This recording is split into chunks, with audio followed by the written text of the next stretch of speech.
존경하는 국회 법제사법위원회 김도읍 위원장님, 그리고 위원님 여러분, 다양한 의정활동으로 바쁘신 가운데 귀중한 시간을 내어 오늘 청문회를 준비해 주신 위원장님과 위원님들께 깊은 감사의 말씀을 드립니다.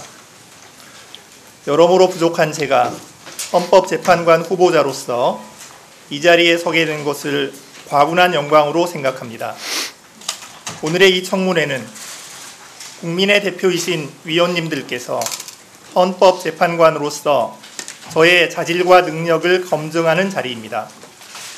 저는 헌법재판관이 가지는 막중한 책임과 사명을 명심하면서 여러 위원님들의 질의에 정직하고 성실한 자세로 답변하겠습니다. 저는 전북 정읍에서 2남 4녀 중 넷째로 태어나 초등학교 4학년까지 정읍에서 살다가 이후 전주에서 중학교, 고등학교를 졸업하였고 서울에 있는 대학에 진학하여 졸업하였습니다.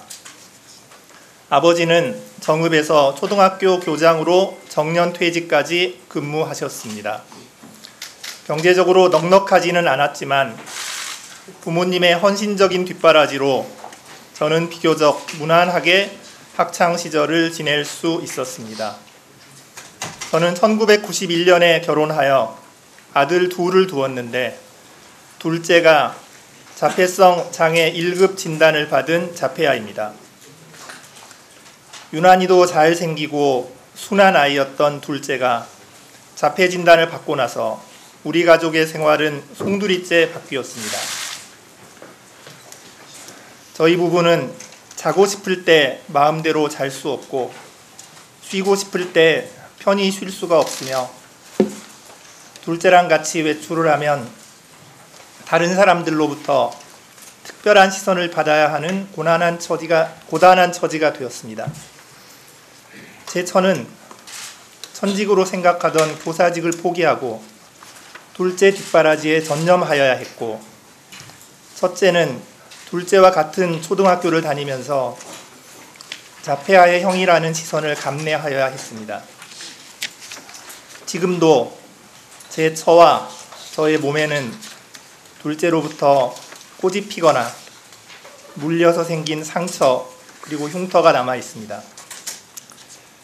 하지만 우리 가족은 최선을 다해 사랑으로 둘째를 돌보아 왔으며 우리 둘째는 가족들로부터 다른 누구보다도 더 많은 사랑을 받으며 살고 있다고 생각합니다. 하루 종일 둘째를 돌봐야 하는 힘겹고 고단한 생활은 지금도 계속되고 있지만 이러한 힘겨운 삶의 경험들은 저에게 세상에는 나 자신도 어찌할 수 없는 일들이 많이 있고 주변에 우리 가족보다 더 어려운 처지에 있는 사람들이 많이 있으며 내 처지가 좀 어렵더라도 더 어려운 사람들을 도와가면서 살아야 한다는 생각을 가지게 하였습니다.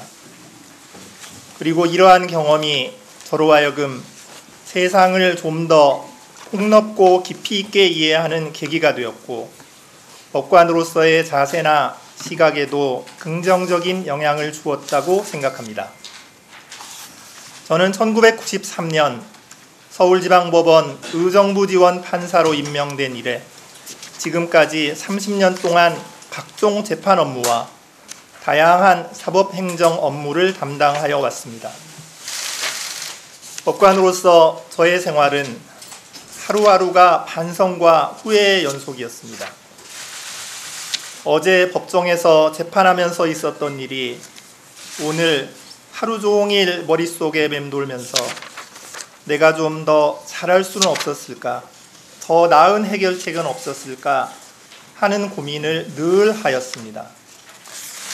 그 고민은 30년이 지난 지금까지도 계속되고 있습니다. 저는 1998년 일본 동경대학교에서 1년간 연수를 하면서 도산법을 연구하였는데 귀국 후 외환위기의 극복 방안으로 우리나라의 도산제도를 개선하고 통합도산법을 제정하기 위한 범정부적 연구 작업에 참여하게 되어 2000년에 미국 콜롬비아 대학교에서 6개월간 다시 연수를 하는 보기 드문 기회를 가지게 되었습니다.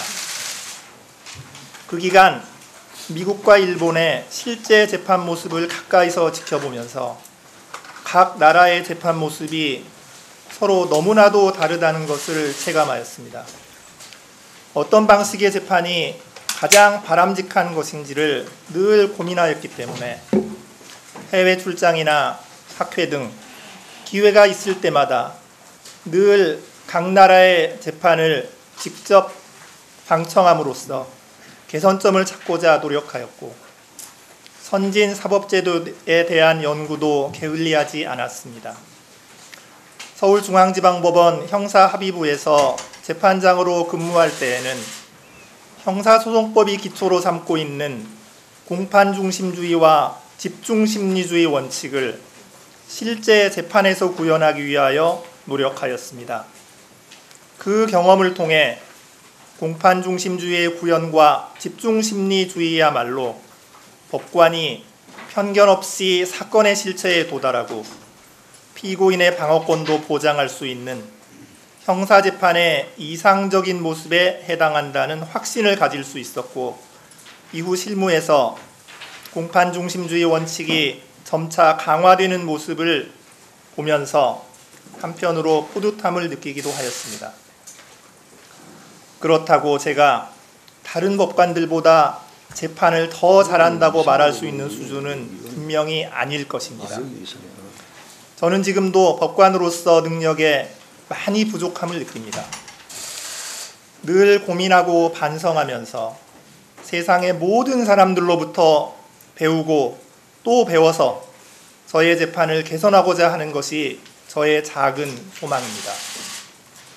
존경하는 위원장님, 그리고 위원님 여러분, 잘 아시다시피 민주화에 대한 국민의 열망으로 1987년에 탄생한 현행 헌법은 헌법재판을 담당하는 독립된 헌법기관으로 헌법재판소를 두었습니다.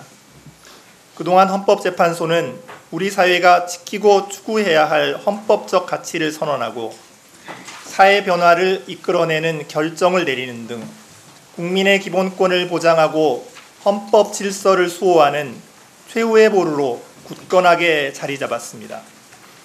그렇지만 한편 우리 사회는 코로나19로 인한 경제적, 사회적 변화에 직면하여 있고, 세대나 지역, 이념 간 갈등, 빈부 차이, 저출산 고령화 문제, 환경 문제 등과 같이 여러 변화와 갈등 속에 있습니다. 이러한 시대적 변화 속에서 헌법재판소는 헌법 가치를 수호하고 진정한 사회 통합을 이루어내기 위한 중추적 역할을 요청받고 있습니다.